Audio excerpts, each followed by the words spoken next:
Hello everyone, this is Shreya Singh and this video is a continuation of the series on the topic of theories of international politics. In the previous video, I had covered idealist theory and in this part, I'll be discussing realist theory. Okay, so let's start. Now, the theory of realism is also called the billiard ball model. Okay so billiard ball model क्या होता है, आप लोग ने वो game देखा होगा ना कि एक टेबल होती है और उसमें कई सारी बॉल्स होती हैं और एक स्टिक होती है जिससे आप एक बॉल पे शूट करते हो स्टिक से, राइट, पॉइंट करके, एंड एक बॉल पे आप मारते हो और उसके ज़रिए बाकी सारी बॉल जो हैं वो गोल में जाके गिरती हैं. सो सेम ये जो रियलिस्ट थ्योरी है हमारी, it is like the billiard ball model where each ball represent each sovereign state. Okay, so this theory can be traced back to the beginning of the study of international politics, where the power politics was started as a criteria governing the relationship between different states. Okay, तो जैसे हम लोगों ने example में देखा कि एक billiard ball model की तरह है जहाँ पे हर एक बॉल हर एक सोवरेन स्टेट को रिप्रेजेंट करता है. तो सेम वे इस थ्योरी का जो ओरिजिन है वो हम लोग इसके बिगिनिंग में देख सकते हैं of the study of international politics, जो कि एक रिलेशनशिप है बिटवीन द डिफरेंट स्टेट्स. ठीक है, उस टाइम की बात की जा रही है जहाँ पे जो क्राइटेरिया था गवर्निंग का वो था the relationship between different states. So according to this theory international politics is govern by the unchanging laws. ऐसे अनचेंजिंग लॉस होते हैं जो कि रेगुलेट करते हैं ह्यूमन बिहेवियर को, and these behaviours are not at all restricted by any laws of morality. Okay, so they are freedom, there is a liberalism. मैं एक बार बताना चाहूँगी कि जो रियलिस्ट थ्योरी होती है ना, it is just opposite of the idealist theory. Okay, जैसे idealism talks about the utopian liberalism, जहाँ पे हम ऐसे स्टेट की बात कर रहे हैं जो कि अचीवेबल ही नहीं है, काफ़ी इम्पॉसिबल है ऐसे स्टेट को अचीव करना, जहाँ पे हम एक आइडियलिज्म की बात करें, एक परफेक्शन की बात करें, एक वेलफेयर स्टेट की बात कर रहे हैं. But whenever we talk about the realist theory, realism में आप realist theory talks about the reality, talks about the realism जो कि हमको देखने को मिलता है in the present states.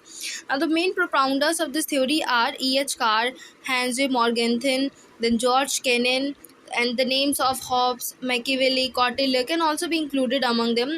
Okay, so according to the realist, the states are the primary actors, okay, who are a part of an international system where anarchy prevails. तो देखो वही चीज़ है कि करंट स्टेट की बात करें जहाँ पे एनार्की है and there is no sovereign authority to punish those who transverse the laws. और कोई भी सोवरेन अथॉरिटी नहीं है जो कि पनिश कर सके उन लोगों को जो कि लॉस को तोड़ते हैं.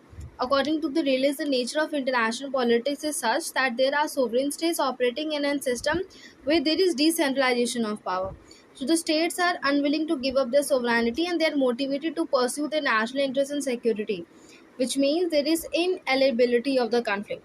वही सेम हम लोग फिर से नेचर ऑफ आईपी पे आ गए कि जैसे जो हमारा नेचर ऑफ आईपी है कि जहाँ पे कन्फ्लिक्टिंग नेचर का है, जो इंटरनेशनल पॉलिटिक्स है उसका जो नेचर वो काफ़ी कन्फ्लिक्टरी है, जहाँ पे जो स्टेट्स हैं वो अनविलिंग है to give up the sovereignty. ठीक है, that they are motivated to pursue the national interest. भाई उनका जो कॉमन एम है सारी सोवरेन स्टेट्स का वो क्या है कि हमको नेशनल इंटरेस्ट को अचीव करना है, हमको सिक्योरिटी को अचीव करना है. और वो उस समय पे जो नेचर है आईपी का वो कन्फ्लिक्टरी है क्योंकि हर एक स्टेट अपने नेशनल इंटरेस्ट को फुलफिल करने के लिए जो है वो स्टेप्स लेते हैं. ओके, तो एक जो लिस्ट है वो ऐसी स्टेट के बारे में बात करें जहाँ पे एनार्की प्रिवेल करती है. एक ऐसा सिस्टम है जहाँ पर जो स्टेट्स हैं वो अपनी सोवरेनिटी को गिव अप नहीं करना चाह रहे हैं because they wanted to achieve their national interest and security. Okay, so the nature of the IP is conflicting, where the wars are a characteristic phenomena that one can only prepare themselves for the war in order to deter it. तो ये realist theory जो है वो ये keywords हैं, ये main points हैं जिसके बारे में लोग डिस्कस करते हैं. अब रियलिज्म थ्योरी हमारी वैसे तो छोटी नहीं है क्योंकि इसके साथ साथ हम लोग न्यू रियलिज्म की भी बात करते हैं जो कि मैंने इस वीडियो में कवर नहीं किया है, लेकिन अगर आपको न्यू रियलिज्म के ऊपर चाहिए सो प्लीज़ मेंशन कमेंट, तो मैं उस पर भी एक वीडियो बना दूंगी. जो एक्चुअली में जो न्यू रियलिज्म होता है वो जस्ट इसी का ही एक तरीके से रिवर्स फॉर्म है, एक जो है डेवलप फॉर्म बात करता है एक नए स्टेट की. ओके, सो वो हम नेक्स्ट वीडियो में कवर कर पे रियलिस्ट थ्योरी के क्रिटिसिज्म देखते हैं. So the theories are first from the power monism. ठीक है, इसमें हम लोग देखते हैं कि एक तरीके से पावर मोनोसिज्म है, because this means that the power is only the means and the end, it is the central point of the whole theory. Okay, तो ये क्या है, हम लोग पावर का मोनोसिज्म यहाँ पे देखने को मिलता है। सेकेंडली कि काफ़ी वन डायमेंशनल थ्योरी है which is presented from the view point of man. और अगर हम लोग उसको फेमिनिज्म के व्यू पॉइंट से अगर देखेंगे तो ये थ्योरी ज़रूर क्रिटिसाइज़ की जाएगी, और फेमिनिस्ट ने क्रिटिसाइज़ की भी है this theory as being prejudice है। ठीक है, if taken from the view point of female the whole religious theory is bound to fail. तो ये है from the view point of man. And the coming of the UN measures were taken for promotion of the international peace and collective security. यहाँ से UN के भी, United nation का भी organisation जो है यहाँ पे आने की बात की जा रही है। In the present world after the globalisation there has been economic interdependence of the states and no one another, this has lead to a sphere of cooperation and mutuality of interest. एक interdependence of states भी देखने को मिलता है, जैसे हम देखते हैं कि there is a different states, each sovereign state different, each sovereign state has a interdependence of with the other states। okay, so एक तरीके से this has lead to the cooperation and mutuality of interest। ठीक, जब हम लोग new realism पढ़ते हैं ना तो वो जस्ट इसके अपोजिट है। ओके, एंड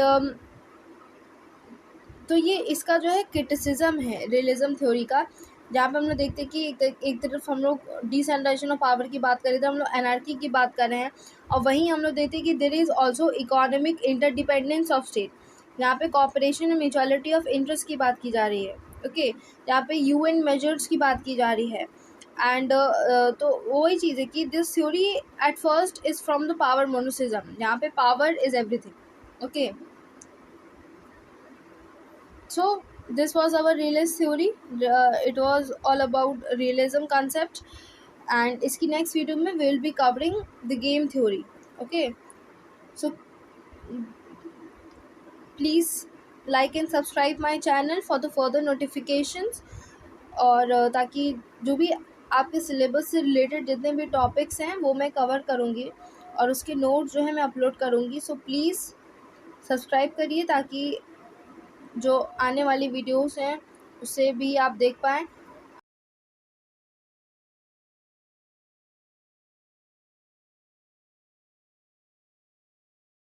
ये और क्या क्या चेंजेस जो है मैं अपनी वीडियोस में ला सकती हूँ जिसके ज़रिए आपको और भी ज़्यादा अच्छे से समझ में आए। Okay, so thank you for watching.